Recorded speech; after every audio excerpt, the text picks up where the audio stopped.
Court को मानते थे हम 14 साल पहले सर, कोर्ट को मानते थे, अब नहीं मानते हैं। पूरा कोर्ट, मीडिया, सब कुछ बिक चुका है इस सरकार के आने के बाद में। इस देश के अंदर अब संविधान नाम की चीज, कोर्ट नाम की चीज, कानून नाम की चीज, मीडिया, हम लोगों, आप लोगों के भरोसे होते थे, अब हम आप लोगों को भी नहीं समझते।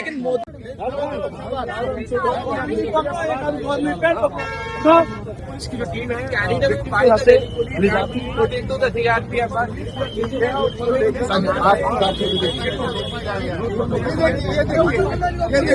नाम है आपका? फिलहाल इंडिया गेट के बाहर पीछे चलो, पीछे आइए।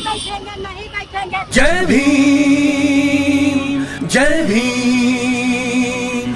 मिलने की गुहार लगाई, मैं किसान मरीज से मिलने की गुहार लगाई, मैंने सबसे मिला लेकिन हमसे कोई नहीं मिला। और राहुल भैया का सामने से फोन आया और सामने से हमको बुलाया और मैं उनसे मिलने गई। उन्होंने मुझे न्याय का आश्वासन दिया और न्याय की लड़ाई के लिए आगे के लिए। आप लोग कौन कौन मिलने गए थे? देश की बेटियां कैसे सुरक्षित रहेंगी, ऐसे रेप के आरोपियों को बरी कर दिया जाएगा।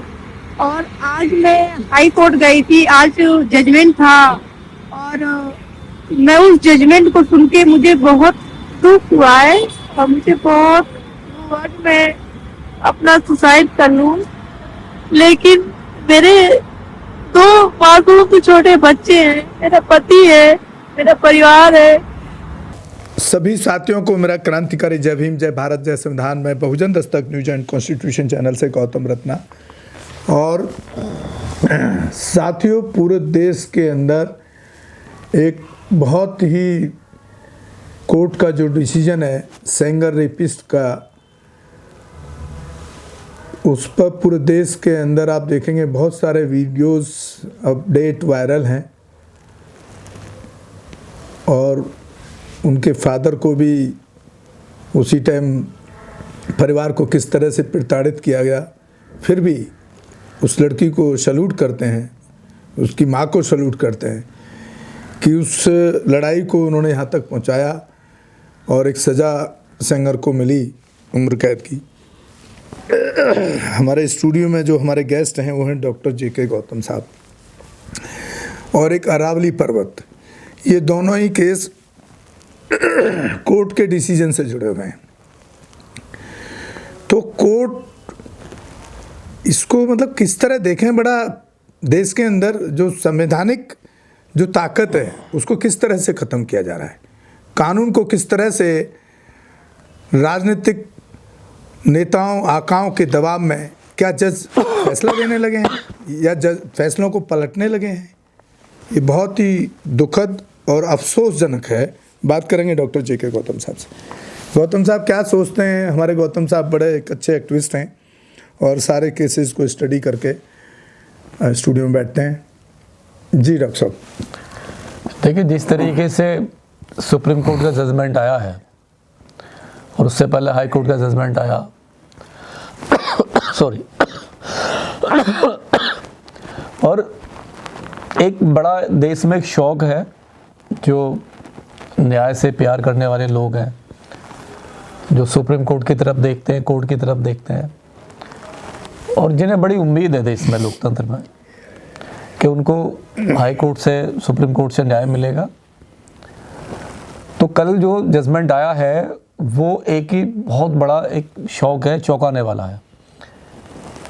न्याय प्रणाली भी बिक सकती है, नहीं, उसे भी खरीदने वाले हैं, उसका भी सौदा होता है और वो भी एक सामने वाले की पावर देख के न्याय करती है, नहीं जी। वो उस बेटी के साथ नहीं है, उस लड़की के साथ नहीं है, उस देश की बेटी के साथ नहीं है जिसका रेप एक बीजेपी का नहीं, बहुत ही धाकड़ जो है एक नेता करता है, जो दिलीप सिंह सेंगर, जिसे पूरी दुनिया में मशहूर है रेपिस्ट के नाम से।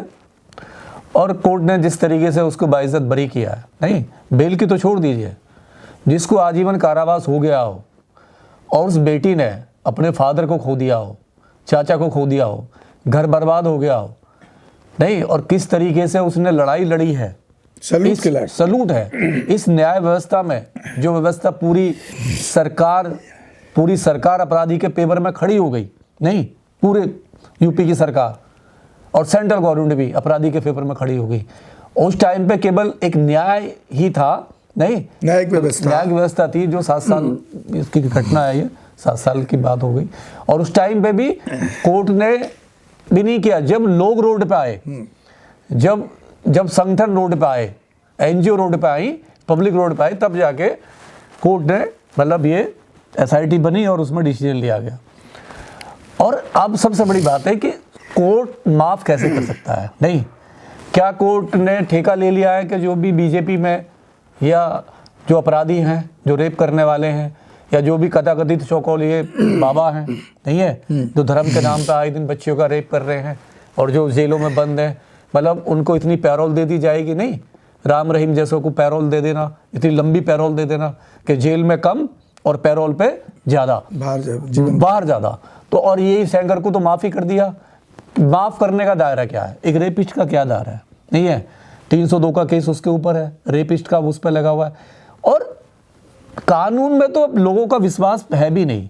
देश की अदालत में देखा जाए ना, अब जैसे निर्णय दे रहे हैं, जब से ये सरकार बनी है, और सरकार बनने के बाद में जो सुप्रीम कोर्ट की जज जिन्होंने, चाहे वो राम मंदिर का दिया हो, नहीं, और उसमें आस्था के नाम पे दे दिया, और जिस तरीके से फिर प्रमोशन, जजों का प्रमोशन हो रहा है, नहीं, जजों का राज्यसभा भेजे गए, राज्यसभा भेजे गए। और हाई कोर्ट के भी जजमेंट, बहुत सारे ऐसे जजों के जजमेंट है जिनको मतलब कुछ ना कुछ सरकार दे रही है, और उल्टे सीधे जजमेंट है। इसमें भी वही हो रहा है, इसमें भी वही है। तो हम अपील करते हैं देश की जनता से कि जनता को तय करना है कि न्याय, जब कोर्ट अदालत भी जनता के विरुद्ध काम करने लगे तो जनता के पास एक ही रास्ता रह जाता है, सड़क का रास्ता, आंदोलन का रास्ता। और अफसोस तो इस बात का है कि जब वो माँ बेटी धरने पे बैठ जाती हैं तो उसको घसीटा जा रहा है, पुलिस घसीट के उसको अरेस्ट करके अब ये गाड़ी में डाल रही है। अब सबसे बड़ी बात है, पुलिस को पावर कहाँ से आई? पुलिस किसके अंडर है? पुलिस सरकार के अंडर है। अगर ये देखा जाए इसमें, नहीं, उसको बोलने नहीं दिया जा रहा है मीडिया के सामने। मतलब एक तरफ रेपिस्ट है, एक तरफ वो लड़की है जिसका रेप हुआ है, जो पीड़ित है, और वो परिवार है जिसका परिवार बर्बाद हो गया है। यानी उसको बोलने की भी आज़ादी नहीं है इस लोकतंत्र में। संविधान के अनुसार वो बोल भी नहीं सकती, अपनी पीड़ा बता भी नहीं सकती कि मैं, अब वो फरियाद कहाँ? नहीं। तो सवाल ये है कि जो सरकार कहती है कि बेटी फर्स्ट, नहीं, बेटी पढ़ाओ, बेटी बचाओ, क्या बचाओ?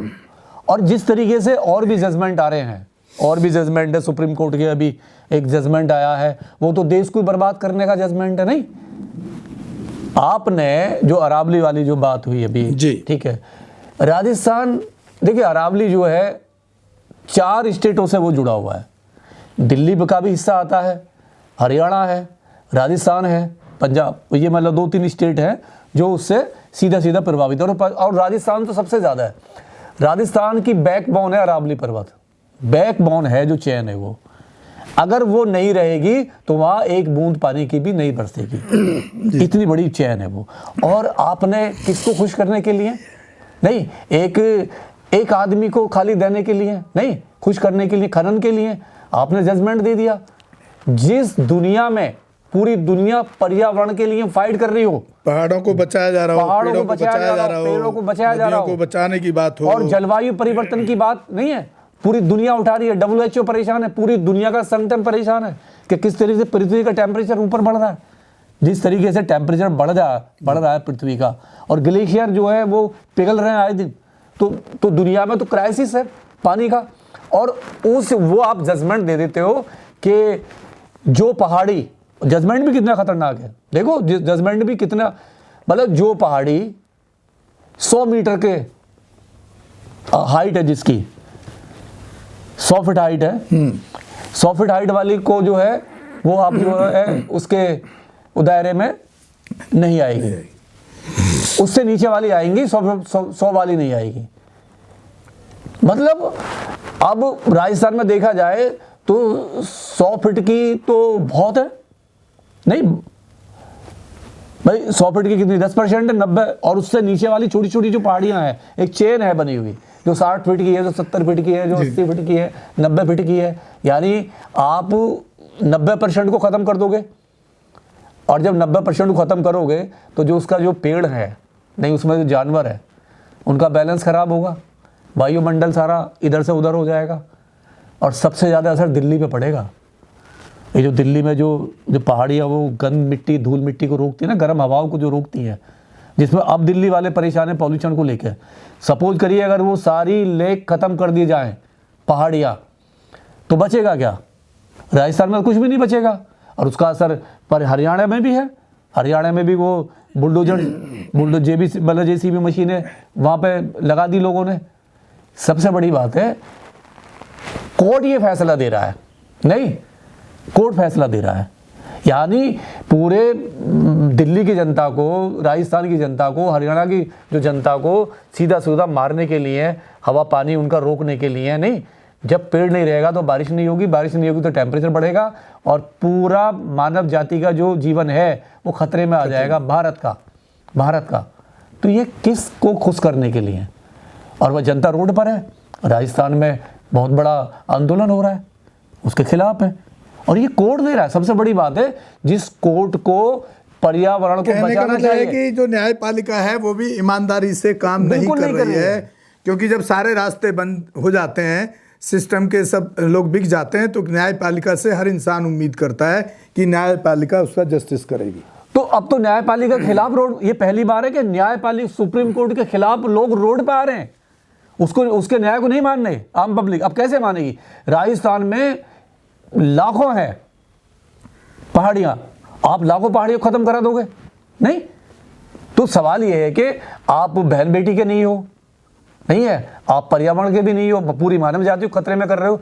तो एक सवाल तो है इस कोर्ट की, जो ये सुप्रीम कोर्ट या हाई कोर्ट जो भी है, इनके ऊपर एक क्वेश्चन तो लग गया है इस 14 जब से 2014 से सरकार आई है कि लोग इन पे विश्वास अब नहीं कर रहे हैं, न्याय प्रणाली पे बहुत कम कर रहे हैं, बहुत कम कर रहे हैं। तो हम तो अपील करते हैं आपके चैनल के माध्यम से कि चाहे तो दिलीप सेंगर हो, चाहे राम रहीम हो, नहीं, चाहे ये अरावली वाला हो, कम से कम सुप्रीम कोर्ट को खुल के जनता की आवाज़ सुननी चाहिए। जनता क्या चाहती है, जनता के दिल में क्या है, नहीं है, क्योंकि जनता ही है तभी सुप्रीम कोर्ट है। और जब जनता नहीं रहेगी तो लोकतंत्र ही खत्म हो जाएगा, फिर कोर्ट को कौन मानेगा? कोर्ट ही खत्म हो जाएगा। जब जनता की जब आप जनता के खिलाफ सारे वो करोगे, ठीक है, और एक सरकार को खुश करने के लिए आप केवल मतलब जजमेंट दोगे, तो सीधा सीधा है फिर जनता रोड पे आएगी और आपका फेथ खत्म होगा। तो जो एक चौथा स्तंभ है ना, तीसरा स्तंभ जो लोकतंत्र का, नहीं, न्यायपालिका, वो चरमरा जाएगा। चरमरा गया है, चरमरा जाएगा नहीं। हमारे लोग यही बोलते हैं कि मनुस्मृति लागू होने वाली नहीं, हो चुकी है। मैं ये कहता हूँ, उसके आपके सामने सारे प्रूफ हैं इस चीज़ के। तो चरमरा तो गई है, इसमें कहाँ आपको शक नज़र आ रहा है डॉक्टर साहब?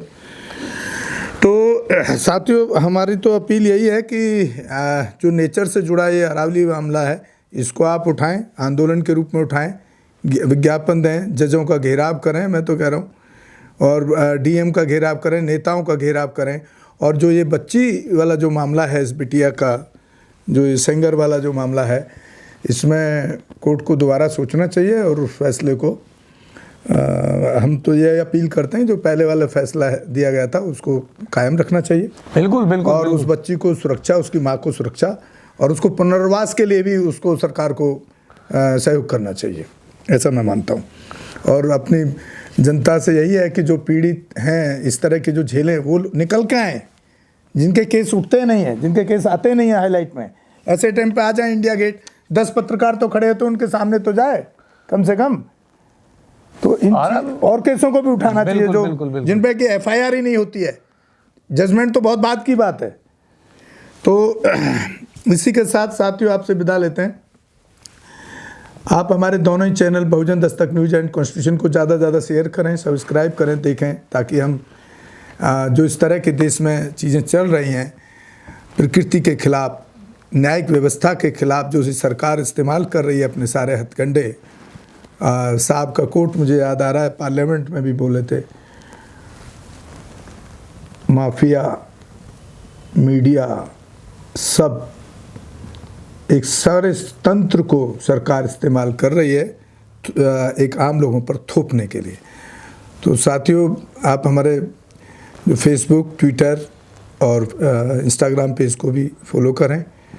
और हो सके तो एक आर्थिक सहयोग भी करें। इसी के साथ आपसे विदा लेते हैं। धन्यवाद साथी। हमारे चैनल लाइक, शेयर, सब्सक्राइब देखना मत भूलिएगा। जय भीम, जय भारत, जय संविधान, नमो बुद्धाय। धन्यवाद। चैनल आर्थिक समस्या से गुजर रहा है। अगर आप बहुजन समाज में बाबा साहेब अम्बेडकर और तथागत बुद्ध की विचारधारा को अधिक से अधिक लोगों तक पहुंचाना चाहते हैं तो हमें आर्थिक सहयोग प्रदान करें, ताकि हम अपने चैनल के माध्यम से देश विदेश में समता, बंधुता, एकता और संवैधानिक अधिकारों को ज्यादा से ज्यादा लोगों तक पहुंचा सकें। आप अपनी सहायता राशि नीचे लिखे खाते में जमा करा सकते हैं। खाता धारक गौतम रत्ना, खाता संख्या 3169576861, IFSC कोड SBIN 0060336, बैंक भारतीय स्टेट बैंक। आप हमारे बैंक खाते का विवरण स्क्रीन पर भी देख सकते हैं। मैं गौतम रत्ना गौतम फिल्म्स प्रोडक्शन में आपका स्वागत करता हूं। आप हमारे प्रोडक्शन हाउस के अंदर अपना कैरियर बना सकते हैं as a film director, as a producer and actor and actress and editor and cinematographer also.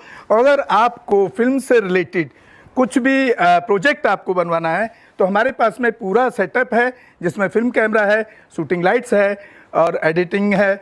सारा A to Z एक ही जगह पर आपको हमारे यहाँ पर मिल जाएगा। तो दोस्तों आप हमें कांटेक्ट कर सकते हैं हमारे नंबर्स पर 9810085714। जय भीम, जय भीम।